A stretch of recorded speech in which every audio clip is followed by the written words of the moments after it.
Hello जी, good evening, नमस्ते।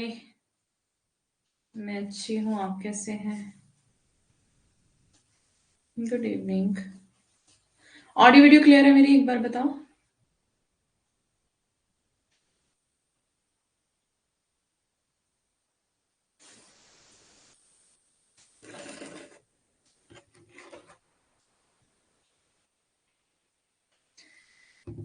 All clear?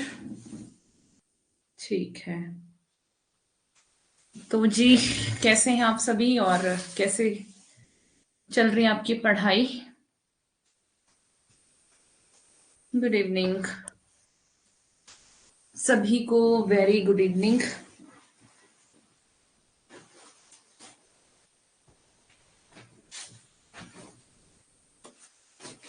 बिल्कुल सही, वेरी गुड।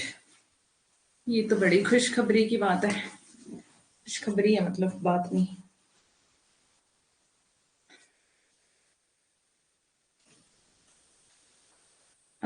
मैम घर आ गए। अब आप? पहले मैं घर पे थी, अब मैं बाहर आ गई हूँ। पहले मैं गांव में थी, अब मैं शहर में हूँ। अब मैं शिमला में हूँ। संडे को आ गई थी मैं।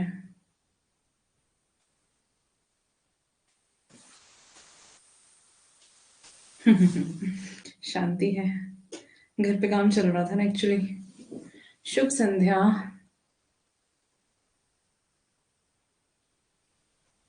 फेवरेट कलर कौन सा?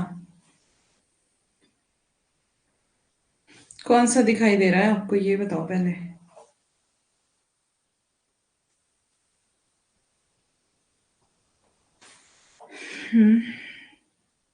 तो आज आपको पता है क्या पढ़ने वाले हैं हम?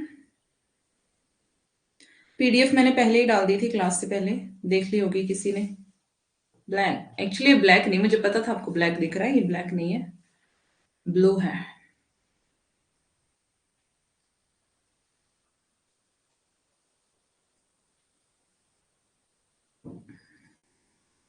नेवी ब्लू है एक्चुअली। ब्लैक की तरह दिखता है ना। Good evening, good evening, good evening सभी को।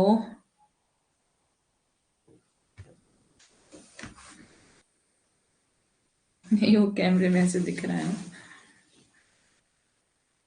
हम्म।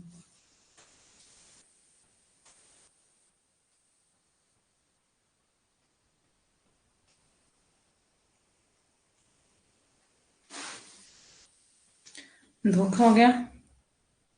कोई बात नहीं, होता रहता है धोखा।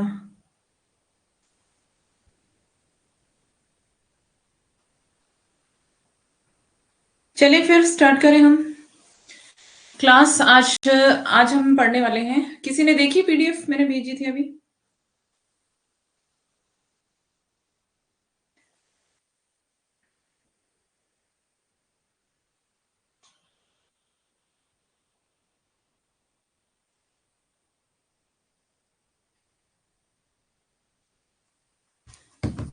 नहीं देखी? चले फिर हम।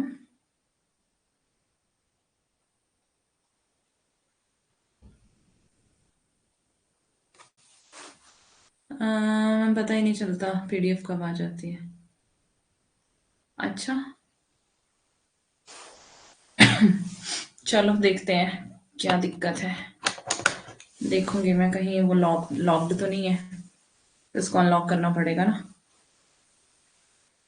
ऐसा हो सकता है, कोई बात नहीं। पढ़ाने तो वाली हूँ ना अभी। नहीं भी देखी होगी तो। चले।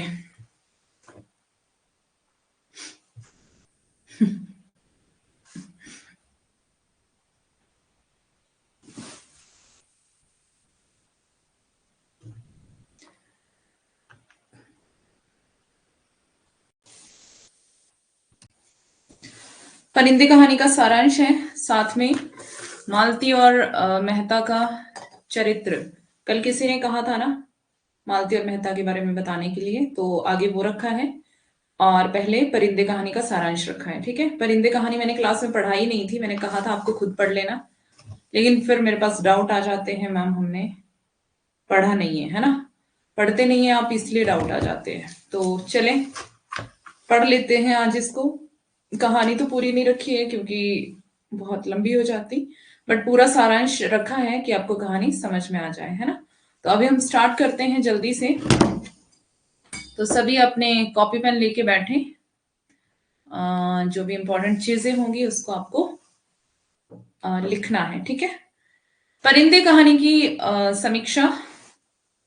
परिंदे निर्मल वर्मा की एक लंबी कहानी है। पहाड़ों के सौंदर्य के बीच इनकी बाल्यावस्था के दिन व्यतीत हुए और आरंभिक शिक्षा भी यही हुई थी इनकी। दिल्ली के सेंट स्टीफेंस कॉलेज से इतिहास में एमए की डिग्री इन्होंने प्राप्त की। अच्छा, मेघा ने पढ़ी है पूरी कहानी। एक्चुअली ये हमें तो स्कूल टाइम में थी परिंदे कहानी, तो तब से ही पढ़ी हुई थी। आपने भी पढ़ी होगी स्कूल टाइम में, बीए एमए में कहीं तो पढ़ी होगी। गुड इवनिंग दिशा। अतीत हमेशा से इनका प्रिय विषय रहा है। अतीत मतलब इतिहास, ठीक है। उनके पात्र दार्शनिक ढंग से अतीत से जुड़े रहते हैं। उनके पात्र यादों की गली में खो जाते हैं। मतलब ये अतीत से यानी कि इतिहास। कल पढ़ी है। आपके पढ़ाने के बाद ज्यादा समझ आता है। ओके चलो अभी हम पढ़ते हैं। क्योंकि इन्होंने इतिहास में एमए किया था तो इतिहास प्रिय भी थे ये, इसलिए इन्होंने इनके जो पात्र हैं, है ना, जो हम अभी पढ़ेंगे इसमें, उससे उतना नहीं आता। ओके। उनके पात्र यादों की गली में खो जाते हैं, जैसे हम लतिका के बारे में अभी देखेंगे। स्मृतियों के भंवर में डूब जाते हैं, उतर जाते हैं। एक चिथड़ा सुख, अंतिम अरण्य, लालटेन की छत और वे दिन जैसी रचनाएं सौंदर्य, प्रेम, वेदना और स्मृतियों का अ, धनवान और इससे होकर गुजरते हैं। क्या है ये? स्मृतियों से होकर गुजरते हैं, है ना। तो अभी जो ये रचनाएं यहाँ पर दी हुई हैं ये सारी निर्मल वर्मा की रचनाएं हैं, ठीक है। Mister Negi, doctor Mukherjee, Latika, Girish Girish Negi. अभी देखते हैं चले। पात्र इसके मैंने आपको शायद पहले करवा दिए हैं, इसलिए अलग से पात्र नहीं रखे हैं। जो आपको इसमें दिख जाएंगे वो सारे वही पात्र हैं, ठीक है। तो कुछ तो मैंने इसका करवाया हुआ होगा, मीन्स पात्र और इम्पोर्टेंट चीजें। तो अब इसको हम स्टोरी को देखेंगे, ठीक है। परिंदे यानी पक्षी। पक्षी उड़ते हैं, चहकते हैं, उनकी धरती है, उनकी हरियाली है। पहाड़ी इलाका, हॉस्टल, लड़कियां और इन्हें देखती लतिका। मैम जो यूनिट कंप्लीट हो जाती है, एमसीक्यू होते हैं ना।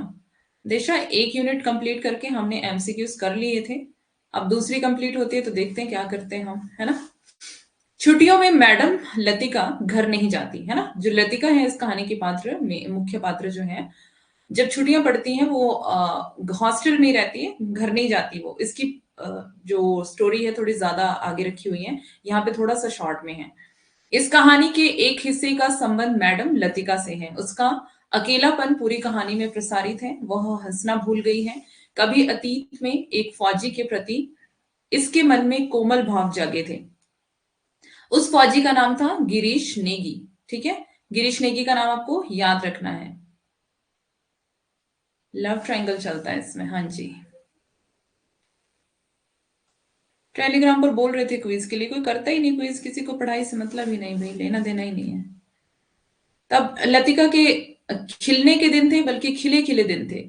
उन दिनों मौसम में, वातावरण में, हवाओं में कोई खुशबू घुली मिली थी। एक पगली सी उद्भ्रांत भावना, चैपल के शीशों के पीछे पहाड़ी सूखी हवा।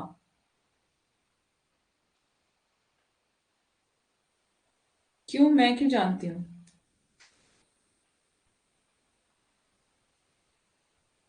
चैपल जो है वो एक क्रिश्चियंस जो होते हैं शायद उनके स्कूलों में या फिर उनके कॉलेजेस में, एक चैपल मतलब ऐसा होता है जहां पर वर्शिप होती है ना, आराधना होती है जहां पर। हाँ डियर साचा करो। तो फिर क्या तुम्हें मतलब परेशानी है कोई उससे? मैम मैं अभी अपने खेत में रबी फसल की काम करवा रही हूँ, लिखूंगी कैसे? कोई ना बेटा, बाद में लिख लेना। अच्छा, तो मतलब हिमाचल के मैं सारे लोगों को जानती हूँ, तुम्हारा मतलब है ना। हिमाचल में बहुत बड़ी आबादी है भाई। लतिका वर्तमान से भागकर जा छुपती है दूर कहीं। पेड़ों के पास गिरीश एक हाथ में मिलिट्री का खाकी सेंट लिए खड़ा है, और अचानक गिरीश ने अपनी मिलिट्री का हैट धप से लतिका के सिर पर रख दिया। लतिका मंत्रमुग्ध सी वैसे ही खड़ी रही। उसके माथे पर छोटी सी बिंदी है, बिंदी पर उड़ते हुए बाल।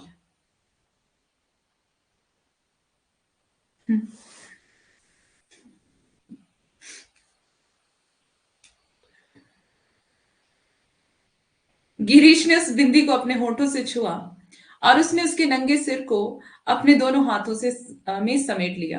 दोनों में बातें होती हैं। बातों ही बातों में लतिका प्यार से गिरीश से कहती है, तुम्हें आर्मी में किसने चुन लिया? मेजर बन गए हो, लेकिन लड़कियों से भी बातें करते ही जरा जरा सी बात पर चेहरा लाल हो जाता है।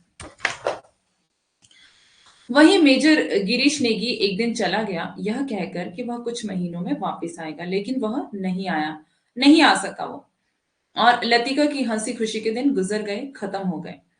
वर्तमान बोझिल हो गया। अतीत की स्मृतियों से उसका रिश्ता गहरा होता चला गया, और वह खुद अपनी ही उदासी में डूबती चली गई। वह वर्तमान में आतंकित है, मिसफिट है। समय हर जगह वह अतीत में, सॉरी, हर समय हर जगह, हर होगा यहाँ पर, देख लेना। वह अतीत में डूबी रहती है, कोई खोई रहती है गिरीश नेगी की याद में। वह हमेशा डूबते तैरते रहती है। यह अतीत उसका पर्याय है, और उसे वह दबाए रखना चाहती है। इसलिए वह छुट्टियों में भी उस स्थान को नहीं छोड़ती है जिस स्थान पर गिरीश नेगी से उसको प्यार हुआ था। इंटरनेट सही चल रहा है क्या?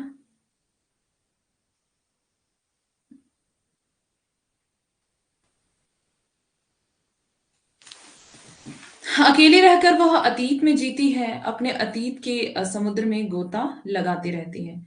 इस करुणामय, भावनामय, प्रेममय अतीत को वह कभी भी विस्मृत नहीं कर सकती है। उसका अतीत ही उसका चैन है, उसका सुकून है, उसका वर्तमान है, भविष्य है। सब कुछ मतलब उसका अतीत ही है। No internet connectivity. एक मिनट रुकना जरा, मैंने शायद वाईफाई कनेक्ट नहीं किया होगा, या तो मोबाइल से इसमें कनेक्टेड होगा। एक मिनट, एक मिनट, मैं चेक कर लेती हूँ वाईफाई कनेक्ट है कि नहीं। मेरा तो कनेक्ट है। सबके पास ऐसे हो रहा है? बताओ मुझे, सबके पास हो रहा है? क्योंकि मेरे फोन में भी हुआ, इसलिए मैंने पूछा था कि इंटरनेट सही चल रहा है। मेरे फोन में भी हुआ था, इसलिए पूछ रही हूँ सबके पास ऐसा हो रहा है? मेरा सही चल रहा है, सही चल रहा है, ऑल क्लियर है, ओके। चलो ठीक है। मेरे फोन का तो मोबाइल का चल रहा था, अभी मैंने वाईफाई से ऑन किया है। मेरे यहाँ नेटवर्क ठीक ठाक है, ओके। अकेली रहकर वह अतीत में जीती है, अपने अतीत में, अतीत के समुद्र में गोते लगाती रहती है। इस करुणामय, भावनामय, प्रेममय अतीत को वह कभी भी विस्तृत नहीं कर सकती है। उसका अतीत ही उसका चैन है, उसका सुकून है, उसका वर्तमान है, भविष्य है। कहानी का दूसरा अंश है डॉक्टर मुखर्जी से संबंधित।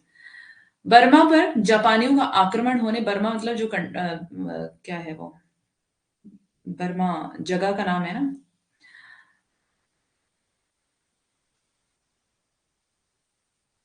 आप भी अपनी क्लास लेते मतलब? कमेंट किस में देखूंगी? क्लास तो लेनी पड़ती है ना। अपने फोन में क्लास लगा के कमेंट देखने पड़ते हैं, ऐसे कैसे स्क्रीन पे कहाँ कमेंट आ रहे हैं बताओ? हम्म। फिर बोलोगे हमारा रिप्लाई नहीं किया, हम कमेंट कर रहे थे। हाँ, बर्मा कंट्री का नाम है ना, मैं वही बोल रही हूँ। जापानियों का आक्रमण वहां पर हुआ था। होने के बाद इस छोटे से पहाड़ी शहर में वे आकर बस गए। कौन? डॉक्टर मुखर्जी। कुछ लोगों का कहना है कि बर्मा से आते हुए रास्ते में उनकी पत्नी की मृत्यु हो गई।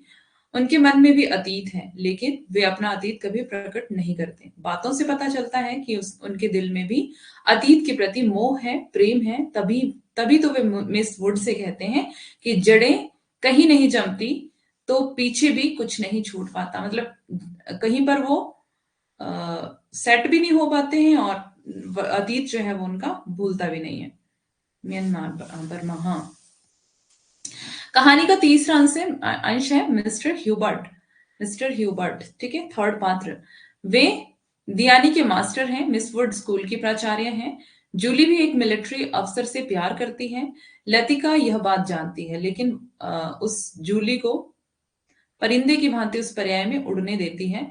यह कहानी लतिका की भावनाओं को प्रकट करके खत्म हो पाती है। आगे इसकी यहाँ से अब फिर से शुरू करते हैं हम। अगर अच्छा, इसमें अभी थोड़ा सा और है। अगर कहानी के पात्रों पर गौर करें तो लतिका, डॉक्टर मुखर्जी सभी अपना दर्द लिए जीते हैं। ऊपर से हंसने की असफल कोशिश करने वाले और अंदर ही अंदर रोते हुए चेहरों पर आने वाली बारीक से बारीक प्रतिक्रियाओं का प्रभाव समेटने का प्रयास काफी प्रभावशाली बन गया है।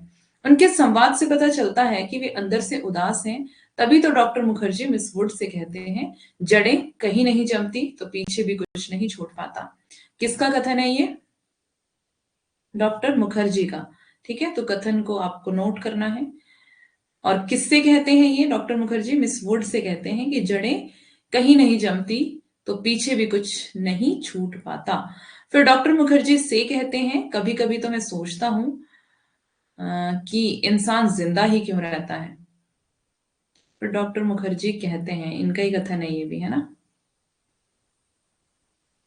हाँ, हॉस्टल की स्टूडेंट है। अभी आगे देखो, अभी आता, अभी आएगा आगे। डॉक्टर मुखर्जी कहते हैं, कभी कभी तो मैं सोचता हूँ कि इंसान जिंदा ही क्यों रहता है। क्या उसे इससे इससे कोई बेहतर काम करने को नहीं मिला है? अगर इस कहानी के वातावरण को ध्यान से समझे तो वातावरण का चित्रण काफी अच्छा हुआ है। पहाड़ी इलाका है, सर्दी की छुट्टियों में पत्तों की साएं साएं करते आवाज आती है। पिकनिक के लिए भूला देवी के मंदिर का इसमें वर्णन किया गया है, ये आपको ध्यान रखना है। ठीक है। पहाड़ी इलाके में वर्षा का क्या ठिकाना, कब वर्षा आ जाएगी। मतलब पहाड़ों में ऐसे होता है कि अ, बारिश कभी भी, मतलब अगर मौसम अच्छा वाला भी होगा, साफ भी होगा, धूप भी लगती है। यहाँ पे शिमला में भी ऐसा होता है, धूप लगी होती है, एकदम से बारिश हो जाती है। मतलब कोई भरोसा नहीं है, लोगों को अपना छाता लेके चलना पड़ता है साथ में। पीडीएफ में अंडरलाइन रहने देना। अच्छा जी, ठीक है। बुरूस के फूल, ये यहाँ पर पहाड़ी एरिया में पाए जाते हैं। चीड़ के पत्ते, बहते नाले, ये सब दृश्य प्रकृति की ओर मोड़ देते हैं। सब मेघाच्छन्न आकाश में सरकते हुए बादलों के पीछे पहाड़ियों के झुंड कभी ऊपर आते थे, कभी छिप जाते थे। इस प्रकार पूरी कहानी में प्रकृति तथा वातावरण काफी रोचक ढंग से वर्णन किया गया है। प्रकृति तथा वातावरण का वर्णन काफी रोचक ढंग से किया गया है। इनकी भाषा इस कहानी में भावानुकूल है। कहीं भाषा चिंतन प्रधान है, कहीं रोमानी। परिंदे की कहानी रोमानी बोध को चित्रित करती है, उर्दू के शब्दों की, और कहीं कहीं पूरे अंग्रेजी व्याकरण है। कुल मिलाकर अलंकृत भाषा है, मानवीकरण है, प्रतीक और बिंब है। प्रवासी होने के कारण इनके कथ्य शिल्प और भाषा में प्रवासी प्रभाव स्पष्ट दिखलाई पड़ता है। तो प्रवासी वो होते हैं जो अपने जो जो उनकी मेन जन्मभूमि है वहां से निकल करके वो कहीं अलग जगह पर रहते हैं, है ना? परिंदे कहानी के माध्यम से निर्मल वर्मा ने अपना उद्देश्य भी प्रकट किया है। प्रेमी के मर जाने के बाद अतीत को याद कर लतिका पूरे संसार में स्वयं को मिसफिट पाती है। निर्मल वर्मा की मान्यता है कि अतीत का मोह व्यर्थ है। मतलब क्यों लिखी उन्होंने ये कहानी कि अतीत का मोह नहीं करना चाहिए, जो बीत गया है वो उस बात को भूल जाना चाहिए। अगर कोई व्यक्ति मर भी गया है ना, हमारे प्रिय, मतलब होता है ना इंसानों के साथ कि कभी ना कोई प्रिय जो है वो चला जाता है, तो क्या करना, है ना? तो यहाँ पे बता रहे हैं कि मरे हुए के साथ मरना बेवकूफी है। क्यों? शून्यता का अनुभव मनुष्य के जीवन में निराशा और अंधकार के सिवाय कुछ नहीं लाता। तो शून्यता का अनुभव, जो खालीपन में इंसान जीता है, अकेलेपन में जीता है। क्यों भाई, तुम्हें भी कोई छोड़ के चला गया है क्या दूर? शून्यता का अनुभव मनुष्य के जीवन में निराशा और अंधकार के सिवाय कुछ नहीं लाता। अतः अतीत को जब तक हम विस्मृत नहीं करते, हमें भविष्य में आगे कदम ठीक ढंग से, ढंग होगा, नहीं बढ़ा सकते। मतलब कि जब तक भूलते नहीं अतीत को। वाह, तो तुम्हें भी पीटना चाहिए, है ना?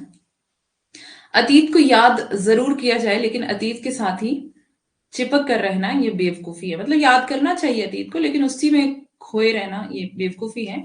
ऐसा निर्मल वर्मा संदेश देना चाहते हैं। अतीत को भुलाकर भविष्य की कामनाएं रची जाएं, गढ़ी जाएं, यही संदेश हम पाते हैं।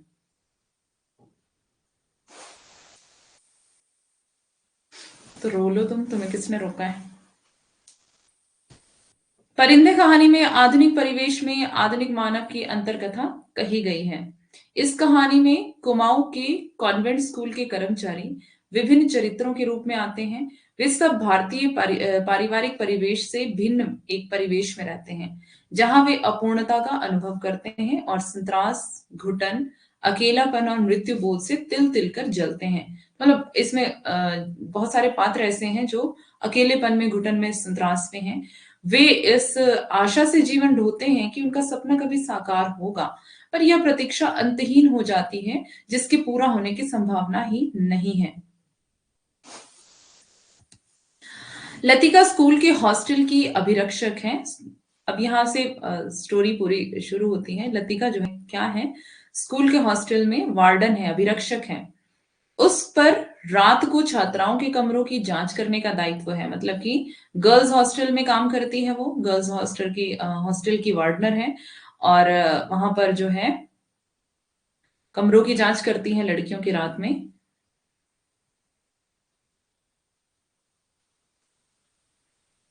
गुनाहों का देवता धर्मवीर भारती? नहीं शायद। जांच करके लौटते समय एक कमरे में लड़कियों के हंसी ठहाके के स्वर सुनकर रुक जाती हैं और दरवाजा खटखटाती हैं। लड़कियां दरवाजा खोलती हैं और छुट्टियों की पहली रात को वे वहां हेमंती के गाने के कार्यक्रम होने की बात बताती हैं। तो लड़कियां दरवाजा खोलती हैं और क्या बताती हैं कि छुट्टियों में पहली रात को वहां हेमंती के गाने के कार्यक्रम की बात वो लतिका को बताती है। वहां लतिका जूली को देखकर उससे मिलकर जाने को कहकर चली जाती हैं। तो जूली को कहती हैं और कहती हैं कि तुम मुझे मिलकर जाना, क्योंकि छुट्टियां पड़ने वाली थी तो लड़कियां अपने घर को जाने वाली थी छुट्टियों में, है ना। तो वो कहती है लतिका जूली को कि तुम स्पेशली मुझे मिलके जाना, है ना। सीढ़ियों तक आते आते वो डॉक्टर मुखर्जी और मिस्टर ह्यूबर्ट से मिलती हैं। वे लतिका को डॉक्टर के कमरे में आयोजित कंसर्ट में आने का निमंत्रण देते हैं। डॉक्टर मुखर्जी के आग्रह से उनके साथ जाती हैं। अच्छा, हाँ, पढ़ते समय बहुत रोई, ऐसा है, वो उपन्यास पढ़ लेंगे। मिस्टर ह्यूबर्ट स्कूल के संगीत शिक्षक हैं। ये ध्यान रखना है आपको, ह्यूबर्ट संगीत के शिक्षक हैं और बड़े भावुक हैं। डॉक्टर मुखर्जी बर्मा से आए हुए डॉक्टर हैं जो प्राइवेट प्रैक्टिस के अलावा कॉन्वेंट स्कूल में हाइजीन फिजियोलॉजी पढ़ाते हैं और इसलिए हॉस्टल के एक कमरे में रहते हैं। बर्मा पर जापानियों का आक्रमण होने के बाद बर्मा से आते समय रास्ते में उनकी पत्नी की मृत्यु हो गई थी। वे मरने से पहले बर्मा एक बार जाने की बात करते हैं लेकिन कभी नहीं जाते। तो बोलते हैं वो कि मरने से पहले मैं जरूर बर्मा वापस जाऊंगा, लेकिन नहीं जा पाते हैं, है ना।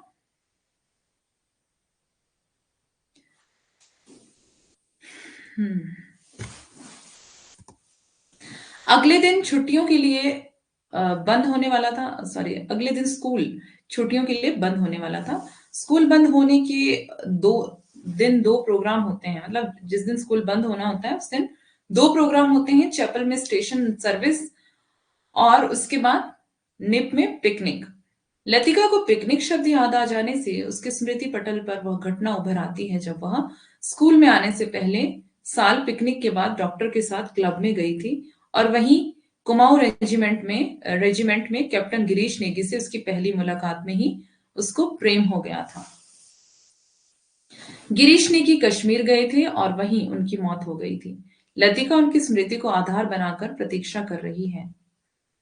लतिका को लगता है कि वह भी एक दिन प्रिंसिपल मिस वुड की भांति बूढ़ी हो जाएगी। जो मिस वुड है वो प्रिंसिपल है वहां पर स्कूल में, है ना।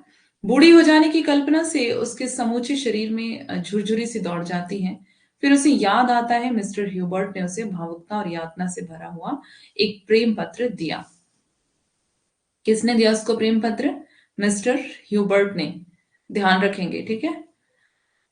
अर्थात दूसरों की नजर में अब भी उसमें आकर्षण है और उम्र नहीं बीती है। वह मिस्टर ह्यूबर्ट के इस काम को बचकाना हरकत मानती है।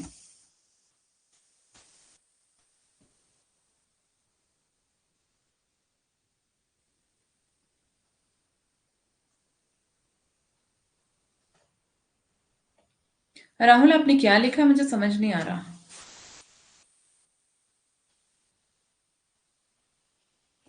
कौन सा उपन्यास? सवेरे के समय करीमुद्दीन उसे बताता है कि रात को मिस्टर ह्यूबर्ट उसे जगाने आए थे। छाती में कुछ तकलीफ महसूस हुई थी। यह सुनकर लतिका उधेड़ बुन में पड़ जाती है कि वह क्यों मिस्टर ह्यूबर्ट की गलतफहमी को दूर कर नहीं पाती, ना उसे अपनी विवशता बता पाती है। स्पेशल सर्विस के लिए सब स्कूल चैपल में इकट्ठे होते हैं। फादर एलमेंट के बाइबल पढ़ने के बाद लीड काइंडली लाइट्स संगीत गाया जाता है। तो मतलब कहाँ पर? स्कूल चैपल में, जहां पर वर्शिप की जाती है, प्रेयर की जाती है, वहां पर इकट्ठे होते हैं। फिर बाइबल पढ़ने के बाद एक संगीत गाया जाता है। तबीयत खराब होने के बाद मिस्टर ह्यूबर्ट पियानो बजाने आते हैं। तो जब उनकी तबीयत खराब होती है मिस्टर ह्यूबर्ट की, तो वो पियानो बजाने आते हैं। लतिका चैपल शीशों से वीपिंग विलोज की कांपती टहनियों को देखकर गिरीश नेगी से मिलन के मुहूर्त याद आ जाते हैं उसको। वहीं गिरीश ने उसके क्लिप के नीचे बुरुस का फूल खोस कर अपना मिलिट्री हैट उसके सिर पर रखकर उसकी बिंदी को अपने होठों से छूकर उसे चिढ़ाने के लिए मैन ईटर ऑफ कुमाऊं कहा था। ठीक है, मैन ईटर ऑफ कुमाऊं।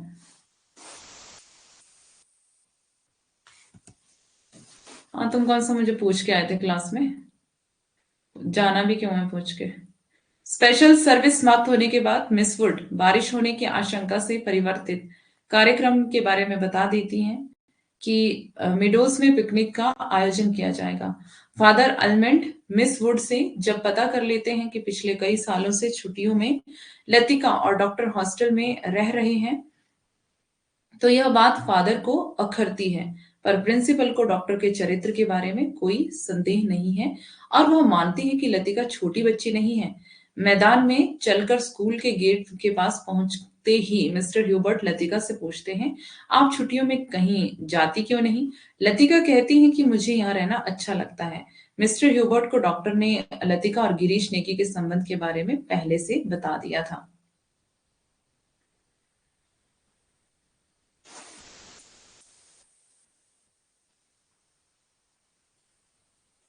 अच्छा। यह सुनकर मिस्टर ह्यूबर्ट को लगता है कि लतिका को प्रेम पत्र लिखना उसकी गलती थी। इस एकांत का मौका पाकर वे लतिका से कहते हैं, उस पत्र के लिए मैं लज्जित हूं, आप उसे वापस लौटा दें। लतिका कोई उत्तर नहीं दे पाती। लंच समाप्त होने के बाद लतिका जूली से मिलती है। वह जूली को उसके नाम पर आया पत्र दिखाकर पूछती है कि चिट्ठी कहाँ से आई है। जूली को वह चिट्ठी कुमाऊं रेजिमेंट के किसी मिलिट्री अफसर ने भेजी थी, पर जूली उसे झांसी में रहने वाले भाई की चिट्ठी बताती है। लतिका को असलियत का पता है, इसलिए वह जूली को सावधान कर देती है और छुट्टी के बाद मिलने को कहती है।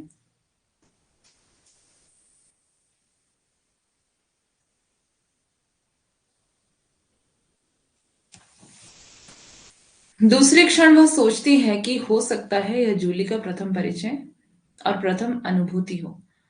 इसके साथ ही इसके साथ वहीं देवदार के नीचे गिरीश नेगी से मिलने की बात उसे याद आ जाती है।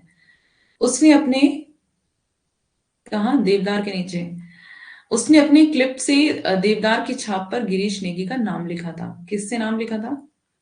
क्लिप से, है ना? कुछ भी सवाल आपसे पूछ सकता है। अब तो ऐसे ऐसे सवाल पूछने लगा एनटीए।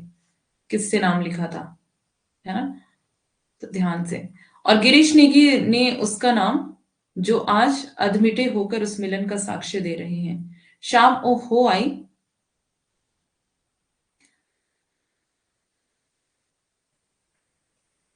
हम्म, कहाँ लिखा था उसने नाम? देवदार पर, ठीक है, देवदार के वृक्ष पर, जो अधमिटे होकर उस मिलन का साक्ष्य दे रहे हैं। शाम हुआई और मिस्टर ह्यूबर्ट की छाती में दर्द के बारे में बातें करते हुए डॉक्टर और लतिका लौटते हैं। लतिका ह्यूबर्ट की बात सुनकर अनमनी हो जाती है। वे देखते हैं कि पहाड़ छोड़कर पक्षियों का एक झुंड उड़ता हुआ आ रहा है। समझने की मार। ये कौन सा उपन्यास है? वे बर्फ के दिनों की प्रतीक्षा करते हैं, बर्फ गिरने से पहले मैदानी क्षेत्र में उड़ जाएंगे। पर डॉक्टर मिस्टर ह्यूबर्ट और उसकी प्रतीक्षा का कोई अंत नहीं। कुछ देर बाद क्लब की बार से नशे में चूर मिस्टर ह्यूबर्ट को सहारा देकर डॉक्टर लाते हैं। लतिका लैंप लेकर उनके साथ जाती है। मिस्टर ह्यूबर्ट सो जाते हैं तो दोनों वहां से चले आते हैं। डॉक्टर को विदा करके लौटते समय जूली के कमरे में लाइट देखकर वहां लतिका जाती है और जेब से उसका प्रेम पत्र निकालकर उसे सो गई जूली के तकिए के नीचे रखकर चली आती है। पहले तो उसको सचेत करती हैं वो कि मतलब प्रेम पत्र के लिए उसने डांटा है उसको, लेकिन बाद में वो पछताती है। फिर वो उसके तकिए के नीचे उसका प्रेम पत्र छोड़ देती है। ठीक है, ये तो हो गई कहानी। आई होप आप समझ आ ही गई होंगी, है ना। 3-4 पात्र हैं इसमें जो मुख्य पात्र हैं और जिनके बारे में हमने देख लिया है। तो किसी को कोई डाउट है तो पूछ सकते हैं आप, अदरवाइज हम आगे चलते हैं। आगे है गोदान के पात्र डॉक्टर मेहता और मालती, दोनों के चरित्र को यहाँ पर रखा हुआ है, जिससे आपको बहुत अच्छे से समझ आ जाएगा कि कल किसने पूछा था मुझसे, ये पल्लवी ने। पल्लवी है क्लास में? पल्लवी नहीं है शायद क्लास में ना। तो गोदान के जो पात्र हैं डॉक्टर मेहता के चरित्र की विशेषता,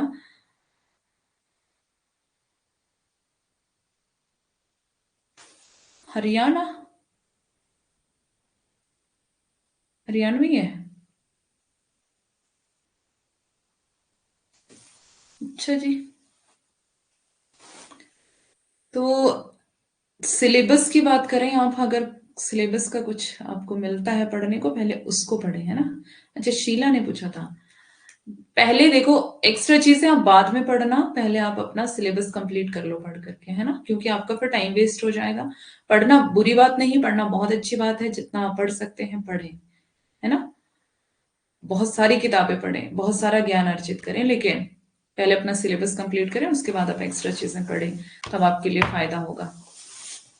डॉक्टर मेहता यूनिवर्सिटी में दर्शन शास्त्र के अध्यापक हैं। ठीक है, वे आधुनिक शिक्षित और बुद्धिजीवी हैं। समाज में उपस्थित सभी समस्याओं पर वे अपना विचार रखते हैं। वे शहरी पात्रों की मानसिकता का प्रतिनिधित्व करते हैं।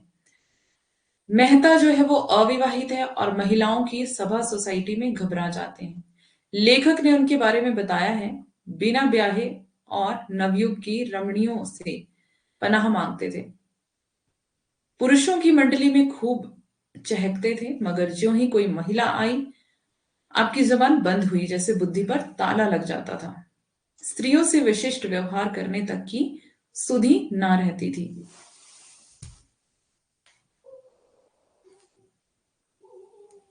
पढ़ लो तुम चुपचाप, तुम्हारा दिमाग, क्या ही कहूं। पढ़ा रही हूं, गुस्सा नहीं कर रही।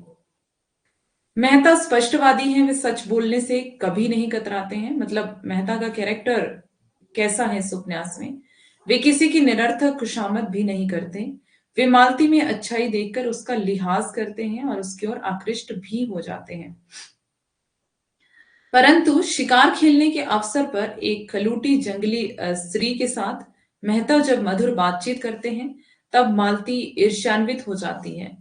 इस पर मेहता निसंकोच अपनी टिप्पणी देते हैं, कुछ बातें तो उसमें ऐसी हैं कि अगर तुम में होती तो तुम सचमुच देवी हो जाती। ये कथन किसका है? ये कथन मैंने आपको पता नहीं लिखवाया है कि नहीं, ध्यान रखना है इसको। ये मेहता का कथन है और ये मेहता किससे कह रहा है ये बात? मालती से। ठीक है, क्यों कह रहा है? क्योंकि जंगल में वो शिकार करने के लिए गया था। किसी ने कल पूछा था कि जंगल का वर्णन है। जंग जंगल का वर्णन वैसे काफी जगह पे आया हुआ है, पर यहाँ पे भी लिखा है ना। तो एक मतलब काली लड़की स्त्री, जब मेहता उससे मधुर बातचीत कर रहे हैं तो मालती को जलन हो रही है उससे।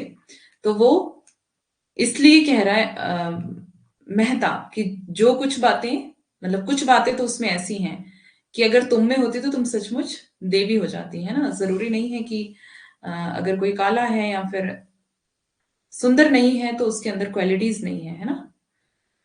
लेखक प्रेमचंद मेहता के भाषण के संबंध में कहते हैं कि मेहता को कटु सत्य कहने में संकोच ना होता था। तो प्रेमचंद ने क्या कहा है मेहता के भाषण के संबंध में कि मेहता सच ही बोलते थे, है ना, इसलिए मालती को भी वो सच सच बोल देते हैं ऐसे। तो कोई संकोच नहीं होता था, चाहे वो कटु सत्य मतलब हो, सत्य कहने से वो डरते नहीं थे मेहता।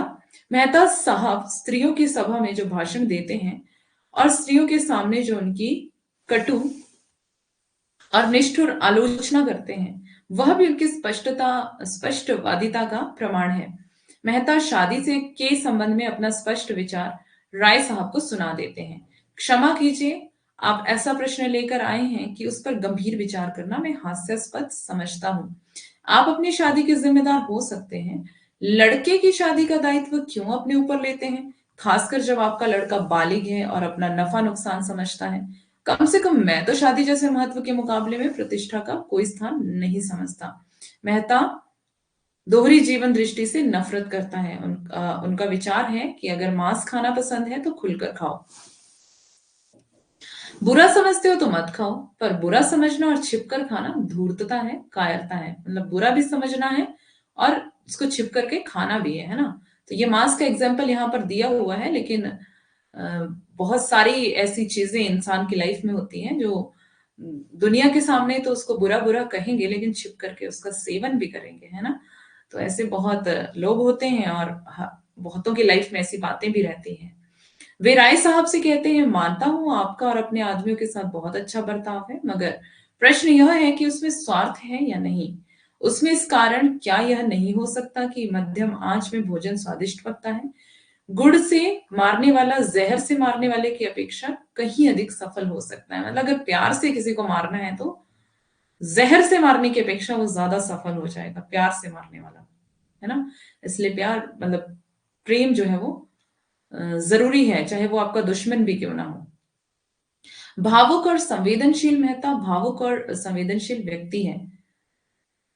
ये गुड़ खाने वाला जो कथन है इसको भी देख लेना एक बार, ये मेहता का कथन इंपॉर्टेंट, नोट कर लेना, ठीक है।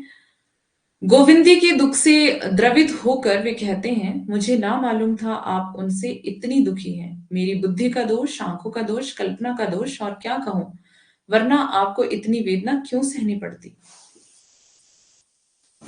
मेहता की दृष्टि में से धन केवल जीवन निर्वाह के साधन के रूप में महत्व रखता है। सामाजिक विषमता को केवल धन के समान वितरण से मिटाया नहीं जा सकता, क्योंकि छोटे बड़े का भेद केवल धन से नहीं होता। धन कुबेर भिक्षुओं के पांव पड़ते हैं, राजा भी रूप के सामने विनय भाव दिखाते हैं। विवाह विवाह के संबंध में मेहता ओंकार नाथ को बताते हैं, मैं समझता हूं मुक्त भोग आत्मा के विकास में बाधक नहीं होता। विवाह तो आत्मा को और जीवन को पिंजरे में बंद कर देता है। तो विवाह के बारे में मेहता की क्या राय थी, आत्मा और जीवन दोनों को कहाँ कर देता है, पिंजरे में बंद कर देता है, ठीक है। ये भी देख लेना कथन आगे। विवाह को मैं सामाजिक समझौता समझता हूँ, मतलब एक समझौता है और उसे तोड़ने का अधिकार ना पुरुष को है ना स्त्री को।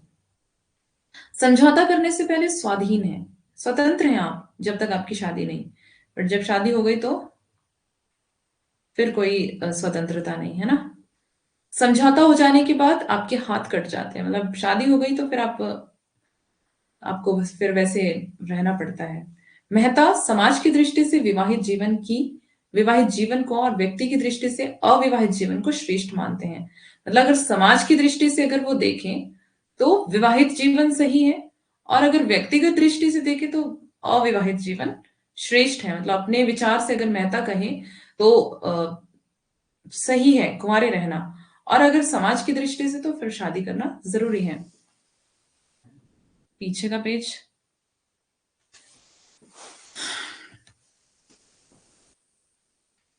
ये है पीछे का पेज। मेहता की दृष्टि से धन केवल जीवन निर्वाह के साधन के रूप में महत्व रखता है। सामाजिक विषमता को केवल धन के समान वितरण से मिटाया नहीं जा सकता, क्योंकि छोटे बड़े का भेद केवल धन से नहीं होता। धन को भिक्षुओं के पांव पड़ते हैं, राजा भी रूप के सामने विनय भाव दिखाते हैं। और विवाह के संबंध में मेहता ओंकार नाथ को बताते हैं, मैं समझता हूं कि मुक्त भोग आत्मा के विकास में बाधक नहीं होता। विवाह तो आत्मा को और जीवन को पिंजरे में बंद कर देता है, यानी कि ये मैंने अभी बताया कि जो विवाह है उसमें मतलब क्या होता है, इंसान का जीवन बंध जाता है, ठीक है, जैसे पिंजरे में बंद हो। विवाह को मैं सामाजिक समझौता समझता हूँ और उसे तोड़ने का अधिकार ना पुरुष को है ना स्त्री को। ये भी देख ही लेना, मतलब मेहता के कथन इंपॉर्टेंट है तो नोट कर लेना इनको, ठीक है, कि विवाह को मैं सामाजिक समझौता समझता हूँ, मतलब एक समझौता है कि अगर शादी हो गई है फिर आप उसको तोड़ नहीं सकते, ना पुरुष को अधिकार है ना स्त्री को अधिकार है ना, उसको तोड़ने का। समझौता करने से पहले, मतलब अगर शादी नहीं हुई है तो आप स्वतंत्र हैं, फिर आप कुछ भी कर सकते हैं, बट अगर शादी हो गई है उसके बाद हाथ कट जाते हैं। मेहता बता रहे हैं कि मतलब मेहता के बारे में यहाँ पे बताया हुआ है कि अगर टूट बंधन हाँ, तो अगर समाज समाज के पॉइंट ऑफ व्यू से हम देखें तो शादी करना बहुत ज्यादा जरूरी है। और अगर व्यक्तिगत दृष्टि से मेहता की राय क्या है इस उपन्यास में, व्यक्तिगत दृष्टि से ये राय है कि अविवाहित रहना श्रेष्ठ है, ठीक है। जीवन, मेहता की राय में प्रवृत्ति और निवृत्ति दोनों के बीच में सेवा मार्ग जीवन को सार्थक बना सकता है। मेहता जीवन के संबंध में गोविंदी को बताते हैं, जीवन मेरे लिए आनंदमय क्रीड़ा है, सरल स्वच्छंद, जहां कुत्सा ईर्ष्या और जलन के लिए कोई स्थान नहीं है। मैं भूत की चिंता नहीं करता, भविष्य की परवाह नहीं करता, मेरे लिए वर्तमान सब कुछ है। तो ये ध्यान रखना है आपको, किसका कथन है ये, मेहता का कथन है, किससे कह रहे हैं, गोविंदी से। तो ये भी आपको पता होना चाहिए कि मेहता ने किससे कहा है कथन, तो नोट कर लेना। ये आपको पीडीएफ में अब नहीं मिलेगा क्योंकि पीडीएफ मैंने दे दी है पहले ही, है ना। तो जिसने भी अब कथन नोट करने हैं तो ये दोबारा से क्लास देख लेना, ठीक है, क्लास में आपको ये मिल जाएंगे पीडीएफ, क्योंकि मैंने पहले ही दे दी तो इसलिए अब मैं दोबारा ये काम नहीं करूंगी। स्त्री की परिभाषा क्या है मेहता के पॉइंट ऑफ व्यू से हम देखते हैं। मेहता जो है वो मिर्जा खुर्शीद को स्त्री की परिभाषा इस प्रकार बताते हैं कि स्त्री पृथ्वी की भांति धैर्यवान है, शांति संपन्न है, सहिष्णु है, संसार में जो कुछ सुंदर है उसी की प्रतिमा को मैं स्त्री कहता हूं। ये मैंने आपको कथन करवाया भी है, ठीक है, मिर्जा खुर्शीद को ये कह रहे हैं मेहता, ठीक है। ये पीडीएफ, एक्चुअली यही पीडीएफ है, बस जो मैं हाथ से निशान लगा रही हूँ ना, ये नहीं मिलेगा आपको पीडीएफ, यही यही मिली है पीडीएफ, मैंने आपको यही वाली दी है जो मैं पढ़ा रही हूँ, ठीक है। बस जो हाथ से मैं इंपॉर्टेंट लिख रही हूँ वो नहीं मिलेगा आपको। तो इंपॉर्टेंट चीजें या तो अभी नोट कर लो क्लास के साथ साथ, या फिर आप बाद में दोबारा फिर से क्लास देख लेना।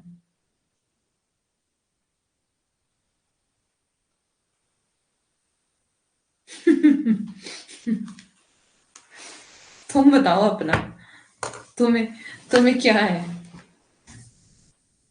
तुमने ना लिखना है ना नोट्स बनाने हैं। हाँ,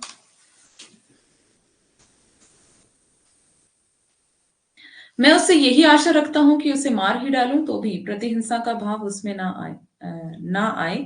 अगर मैं उसकी आंखों के सामने किसी स्त्री को प्यार करूं तो भी उसकी ईर्ष्या ना जागे। ऐसी नारी पाकर मैं उसके चरणों में गिर पड़ूंगा और उस पर अपने को अर्पण कर दूंगा। स्त्री पुरुष की यथार्थ स्थिति के संबंध में मेहता का विचार इस प्रकार है, मेरे जहन में औरत वफा और त्याग की मूर्ति है, जो अपनी बेजबानी से, अपनी कुर्बानी से अपने को बिल्कुल मिटाकर पति की आत्मा का अंश बन जाती है। तो ये मेहता के कथन।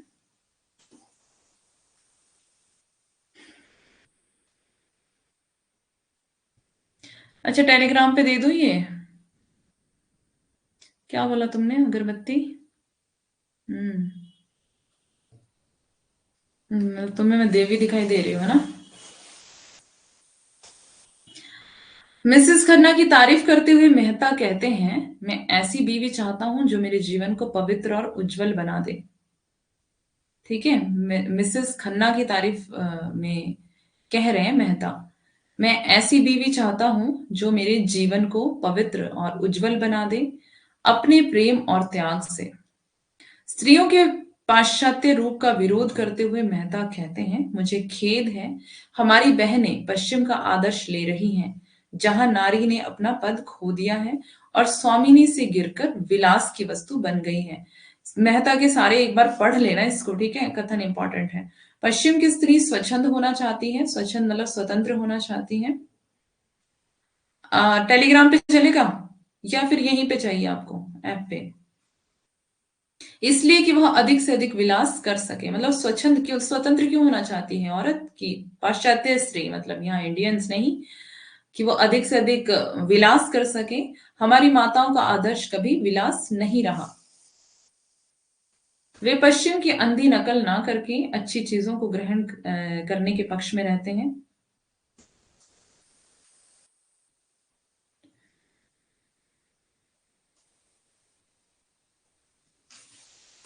ऐप में पीडीएफ दे दी है, चलो दोबारा से काम डालते हैं मुझे, है ना। इजी तो मेरे को टेलीग्राम पे रहेगा, क्योंकि मैंने ऐप पे पहले ही क्लास से पहले ही अपलोड कर दी थी पीडीएफ। ये मेरे को करना नहीं चाहिए था वैसे। हम्म, चले। वे पश्चिम की अंधी नकल ना करके अच्छी चीजों को ग्रहण करने के पक्ष में रहते हैं। पश्चिम की स्त्रियों का भोग लालसा में उच्छृंखल हो जाना और आमोद प्रमोद के मुंह में अपनी लज्जा और गरिमा खो बैठना उनको अखरता है। विमेन्स लीग में कहाँ भाषण देते हैं ये? विमेन्स लीग में भाषण देते हैं, ध्यान रखना है आपको। मेहता स्त्री का गुणगान करते हुए कहते हैं कि स्त्री पुरुष से उतनी ही श्रेष्ठ है जितना प्रकाश अंधेरे से। ये कथन मैंने आपको अभी करवाया था रिसेंटली, 2-3 दिन पहले।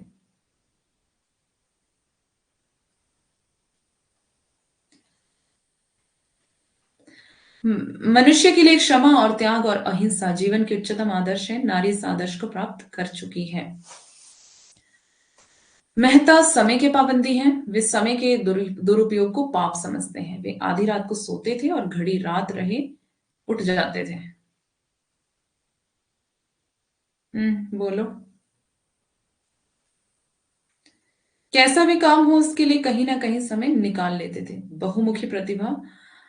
मेहता हर काम में रुचि रखते थे। वे कभी कबड्डी खेलते हैं तो कभी मजदूर आंदोलन में भी भाग लेते हैं। वे शिकार खेलने जाते समय मालती के कंधे पर बिठाकर नाला पार करते मालती को कंधे पर बिठाकर नाला पार करते समय रोमांटिक प्रवृत्ति का परिचय देते हैं। उनके प्रभावशाली व्यक्तित्व से मालती उन पर फिदा हो जाती है।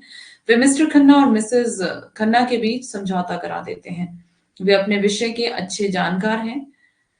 वे किसी भी समस्या पर अपना सुलझा हुआ दृष्टिकोण रख सकते हैं। वुमेन्स लीग में सरोज और अन्य युवतियां मांग रखती हैं कि हमें पुरुषों के बराबर वोट मिलना चाहिए। सरोज कौन है इसमें? मालती की बहन ना।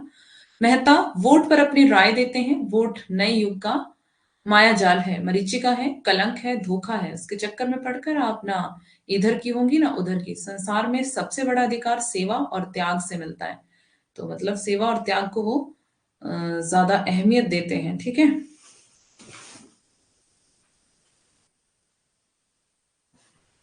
खुद ही बोल लो तुम,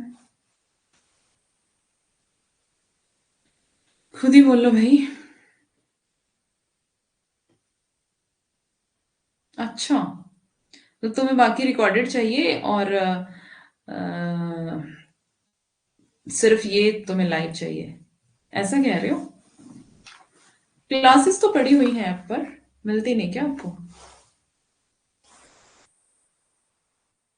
वहां आपको मिले हुए हैं। उन अधिकारों के सामने वोट कोई चीज नहीं है। प्रेम।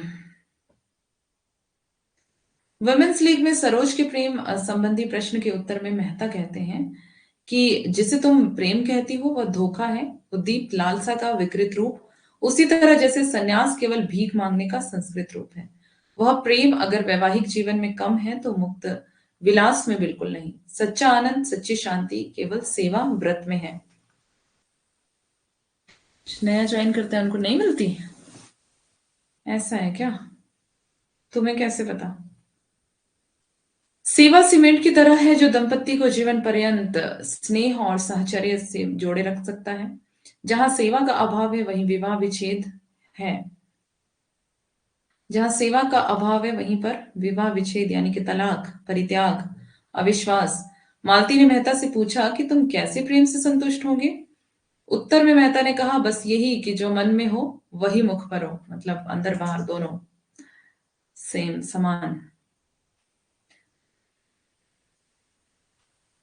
अच्छा, मतलब ऐसे मेरे पढ़ाने से तुम्हें लाभ नहीं हो रहा?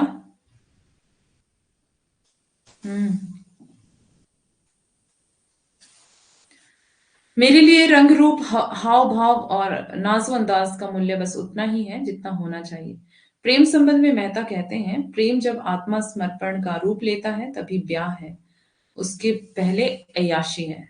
आत्मसमर्पण होगा ये, ठीक है, मतलब खुद को समर्पित कर देना, तभी वो शादी है, उससे पहले तो वो अय्याशी है। ठीक है। दानशील मेहता मासिक 1,000 रुपए वेतन पाने पर भी छात्रों, विधवाओं और असहायों की मदद करते हैं। इस कार्य के लिए उनको कर्जा भी लेना पड़ता है। किस कार्य के लिए? किसी की मदद करने के लिए, जो असहाय हैं, विधवाएं हैं और जो बच्चे पढ़ने वाले, मतलब शोषक समाज से घृणा। मेहता जो है वो शोषक समाज से घृणा करते हैं, इसलिए वे मिल मालिक मिस्टर खन्ना को ऊंची नजर से नहीं देखते। पर खन्ना के मिल में आग लगने के बाद उन्हें पश्चाताप होने से मेहता खन्ना की इज्जत करते हैं। इस प्रकार मेहता एक आदर्श प्रस्तुत करके समाज में अपना प्रभाव डालते हैं, पाठक वर्ग उनका अनुसरण करने को प्रेरित होते हैं। हार गए ना तुम। अब मालती के बारे में देखते हैं। टाइम तो नहीं हो गया ना?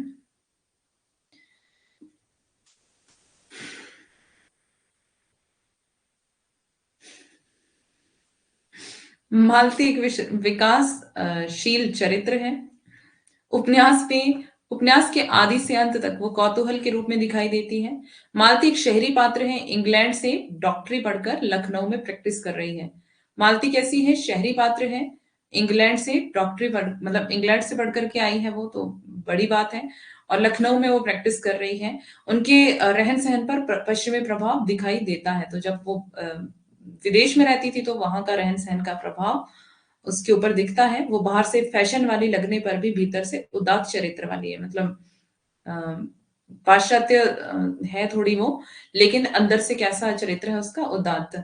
उनके पिता शराबी हैं, रोगी हैं। उनकी दो बहनें हैं। पिताजी पर 25,000 रुपयों का कर्ज होने पर भी वे उस ओर लापरवाह हैं। मालती अविवाहित है, वो खुद परिवार का सारा बोझ ढोती है। यह जिम्मेदारी उन्हें विवाह पर सोचने नहीं देती है।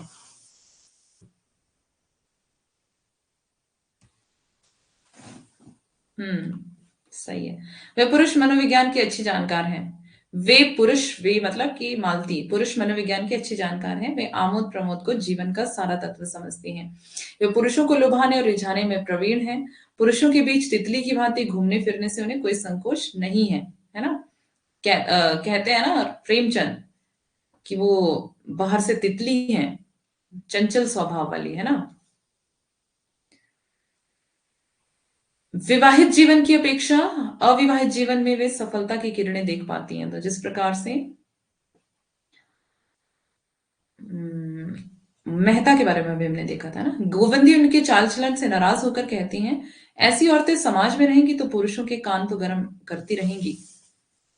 वे बहुत हंसमुख और मिलनसार हैं। ताल्लुकदारों के महलों तक उनका बहुत प्रवेश है। मेकअप करने में उन्हें कोई संकोच नहीं। विनोद में वे ओंकार नाथ की को शराब पिलाकर मूर्ख बना देती हैं। वे इसलिए विनोद करती हैं कि इससे उनका कर्तव्य भार कुछ हल्का हो जाता है। विनोद मतलब हंसी मजाक। बाहर से वे पश्चिमी संस्कृति की उपासिका मालूम पड़ती हैं, वास्तव में वे भीतर से भारतीय आदर्श की उपासिका हैं। इसलिए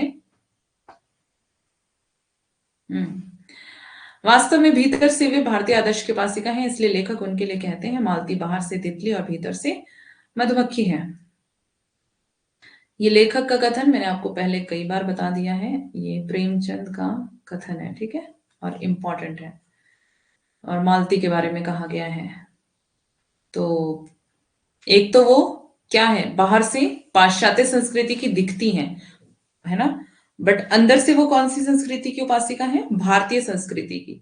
इसीलिए कह रहे हैं लेखक उसको कि बाहर से तितली और भीतर से मधुमक्खी। फिर हमने जो पीछे देखा अभी मालती के बारे में, है ना, मेहता के प्रति आकर्षित मालती के मित्रों में खन्ना, राय साहब, मिर्जा, तनखा आदि हैं। खन्ना उन पर पूरी तरह लट्टू है, लेकिन मालती मेहता के पौरुष के प्रति उस समय आकर्षित हो जाती है जब मेहता पठान के भेष में उन्हें जबरदस्ती उठा लेने की चुनौती देते हैं। शिकार में जाते समय मेहता को जंगली महिला की सहानुभूति मिलती है तो मालती ईर्ष्यान्वित होती है। उससे मेहता मालती की ओर आकर्षित नहीं हो पाते। मालती मेहता की ओर जितना आगे बढ़ती है, मेहता उतने पीछे हट जाते हैं।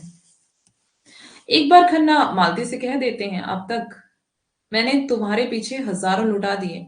मालती व्यंग्य भरा उत्तर देती है, मैं रूपवती हूं, तुम ही मेरे अनेक चाहने वालों में हो।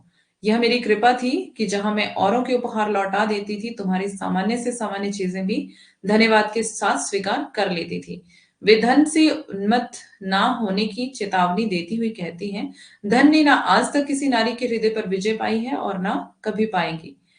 मालती खन्ना से प्रेम नहीं करती, पर जब मेहता आरोप लगाते हैं कि मिसेस खन्ना मालती के कारण दुखी हैं और मालती उन पर पति पत्नी के झगड़े का कारण बनती है, तो मालती कड़ा जवाब देती है, आपने यह अनुमान कैसे लगा लिया कि मैं खन्ना और गोविंदी के बीच आना चाहूंगी। वह खन्ना के प्रति अपना विचार इस प्रकार स्पष्ट कर देती है, मैं खन्ना को अपनी जूतियों की नोक के बराबर भी नहीं समझती। कथन देख लेना सारे। मेहता से खिन्न होकर वे कहती हैं, आपको मुझ पर आक्षेप करने का कोई अधिकार नहीं है। मालती मधुमक्खी की तरह है, वो मेहता की सेवा, निस्वार्थ भावना, वीरता, आदर और आदर्श से प्रभावित होकर उन्हें चाहने लगती हैं। पर मेहता कोई हरा संकेत नहीं देते। वे मालती के संबंध में अपना विचार स्पष्ट करते हुए उनसे कहते हैं, तुम सब कुछ कर सकती हो, बुद्धिमती हो, चतुर हो, प्रतिभावान हो, दयालु हो, चंचल हो, स्वाभिमानी हो, त्याग कर सकती हो, लेकिन प्रेम नहीं कर सकती। और सब कुछ कर सकते हो, तुम प्रेम नहीं कर सकती बस। जब मेहता मालती को स्वीकार करना चाहता है, तब मालती विवाह बंधन में बंध जाना चाहती है। वे लोकहित के लिए व्यापक क्षेत्र में बंधन मुक्त होकर काम करना चाहती हैं। अपने संपूर्ण जीवन को समाज के लिए समर्पित कर देने की भावना विकसित हो जाने के बाद वे विवाह के सीमित और स्वार्थपूर्ण दायरे को ठुकरा देती हैं। पहले मालती की दृष्टि परिवार तक, धन उपार्जन तक सीमित थी। बदलती परिस्थिति उनके मानसिक धरातल को व्यापक बना देती है। शारीरिक सौंदर्य और ठाट बाट से दृष्टि हटकर परहित और पर सेवा में केंद्रित हो जाती है। वे नागरिक जीवन की सीमा से निकलकर ग्रामीण क्षेत्रों के लोगों के दुख दैन्य निकटता से समझने लगती है। मीन्स वो भी अब समाज सेवा करती है। अरे तुम जाओ ना, तुम्हें क्या किसने रोक रखा है, बाकियों को तो पढ़ने दो। वे उनके विकास के लिए प्रयत्न करती हैं। वे जान जाती हैं कि शहरी सभ्य महिलाएं सब कुछ अपने भोग विलास के लिए चाहती हैं, पर ग्रामीण महिलाएं त्यागमय जीवन बिताती हैं। मालती ग्रामीण महिलाओं के उदात्त विचारों से प्रेरित होकर आत्मविस्तार करती हैं। मेहता मालती के संबंध में कहते हैं, वह आग में पड़कर चमकने वाली वस्तु है। ठीक है, मेहता मालती के संबंध में ये कह रहे हैं कि वह यानी कि मालती आग में पड़कर चमकने वाली वस्तु है। मेहता अपने प्रेम को खूंखार शेर बताते हैं, है ना। मेहता अपने प्रेम को क्या बताते हैं, खूंखार शेर। तो मालती क्या कह रही है कि अगर प्रेम खूंखार शेर है तो मैं उससे दूर ही रहूंगी। ये कथन इंपॉर्टेंट है मेहता और मालती दोनों के। ठीक है, प्रेम देह की वस्तु नहीं, आत्मा की वस्तु है। वह संपूर्ण आत्मसमर्पण है। अविवाहित रहने का संकल्प करने वाली मालती मेहता को पैसों की तंगी के समय आने पर घर ले जाती है। अविवाहित रहने का संकल्प करती है ये, और जब मेहता को पैसों की तंगी आती है तो उसको अपने घर ले जाती है। उस समय उनके किराए चुका देती है मीन्स मेहता के, पर उनसे विवाह करना नहीं चाहती। मतलब हेल्प करती है लेकिन शादी नहीं करना चाहती है।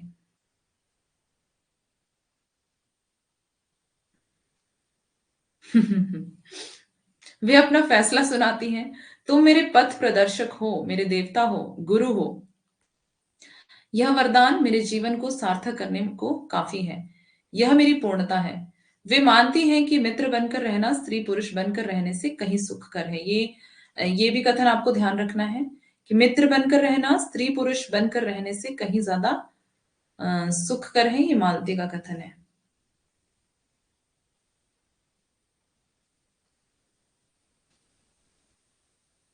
वे मेहता को प्रेरित फिर मेहता को प्रेरित करती हुई कहती हैं, संसार को तुम जैसे साधकों की जरूरत है, जो अपने पथ को इतना फैला दें कि सारा संसार अपना हो जाए। विवाहित जीवन की अपेक्षा अविवाहित जीवन में भी सफलता की किरणें देख पाती हैं। ये मैंने पीछे भी देख लिया था। ठीक है, थोड़ा सा रह गया है, दो चार स्लाइड्स पढ़ लो आराम से। मालती समाज में नेतृत्व लेने की योग्यता रखती है। वे नगर कांग्रेस कमेटी की सभा नेत्री चुनी जाती हैं। उनमें क्रांतिकारी चेतना भी है, इसलिए वे सत्याग्रह आंदोलन में भाग लेकर एक बार जेल भी जाती हैं। कौन? मालती। ठीक है, सत्याग्रह आंदोलन में भाग लेकर कहाँ जाती हैं, जेल भी जाती हैं एक बार। तो अगर आपसे पूछा जाए कि कौन जाती है जेल, तो मालती के बारे में ध्यान रखना, ठीक है। मालती स्त्री के समान अधिकार संबंधी बहस में भाग लेती है। वे कहती हैं, फिर अभी यह कौन जानता है कि स्त्रियां हो गए, यहाँ पर स्त्रियां जिस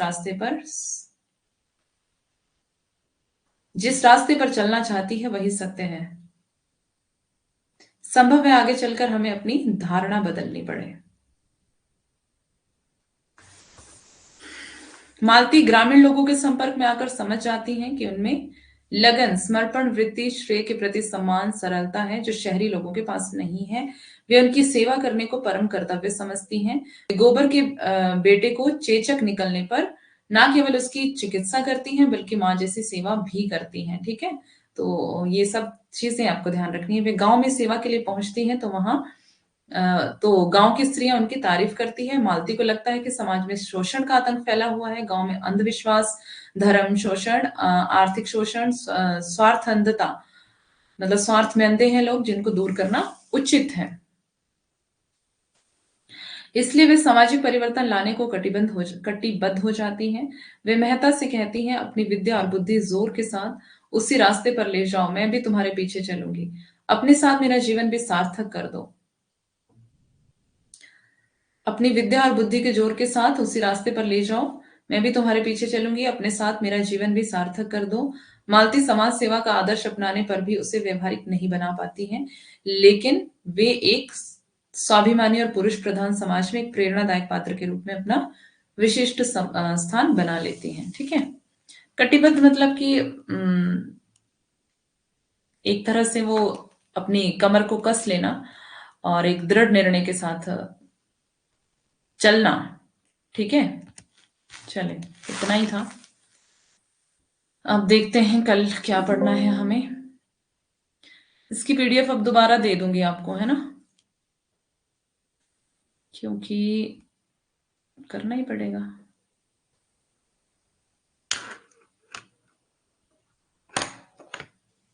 हम्म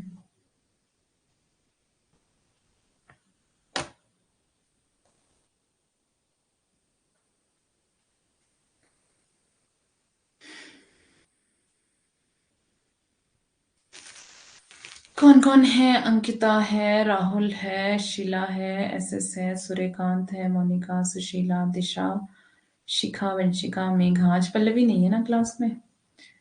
ओके,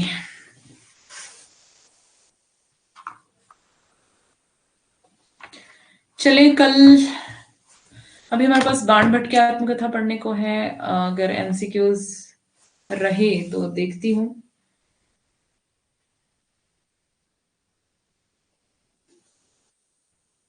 तटस्थ का मतलब अलग।